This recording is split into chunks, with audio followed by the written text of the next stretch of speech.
What should we do with our investments when markets are this crazy? Come on, let's go find out. Everybody has a long-term investment plan until they get punched in the face. So the old saying goes that we are all long-term investors until we experience short-term losses. And when you're investing for retirement, it can even be more that way because we're fearful and we have limited resources. So, what do we do in a market where the NASDAQ is on pace to have the worst month here in October since 2008? Down almost, what, 10% for the month as I record this. That's scary, and especially when we're all feeling a little bit like Fred Sanford after 2008, just waiting for the big one. What do we do to make sure that we're on track and that we are working towards rocking retirement? So I got 7 tips for you to help you figure this out. Number 1 is stop listening to financial media. Financial media, like most media, is a reflection of whatever we're feeling. And they are a magnifying glass actually to magnify our desires or magnify our fears. I think of the financial media like I think of weather people, right? You know when a big storm is coming? The Weather Channel, those meteorologists are in those zones. That's like their World Series, and they hype it up and they talk about it nonstop. Financial media is exactly the same way. Their number 1 goal is to have your eyeballs and to keep you watching, which they have to do by magnifying the greed that you're feeling or the fear that you're feeling. So number 1 is stop watching the financial media because they're not going to help you make decisions that are going to help move you forward to the kind of retirement you'll want to live. Number 2, have your financial airbag in place. So what does an airbag do? You're driving along, minding your own business, and bam-o, you get hit. An airbag deploys and gives you the protection you need during times of stress so you don't get injured, right? Well, a financial airbag is the same way. And in the finance world, that is having proper cash reserves. Having enough money so you can absorb the financial hits that come out of left field. One of those could be normal cycles of financial markets, right?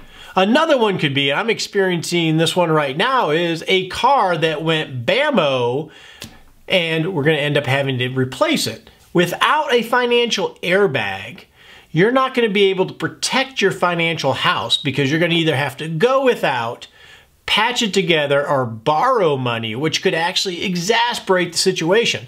So if you have enough cash reserves on your balance sheet to allow the long-term investments that you've allocated to truly be long-term, you're going to be well on your way to not worrying about every zig and zag in what's going on in the crazy world that we live in until they get punched in the face. Number 3 is better understand how you are choosing your investments and exactly what you're invested in. A lot of things with these capital markets and investing is that it feels so foreign to us and we don't spend enough time having a coordinated plan and understanding what we actually own and how they might perform, right? If you've never driven on a road and you're driving, every twist and turn is very unexpected and can be a little bit scary. But if you've educated yourself on the route that you're going, then you can anticipate what you might have to go through, what kind of terrain you might have to go through to get to the destination that you want.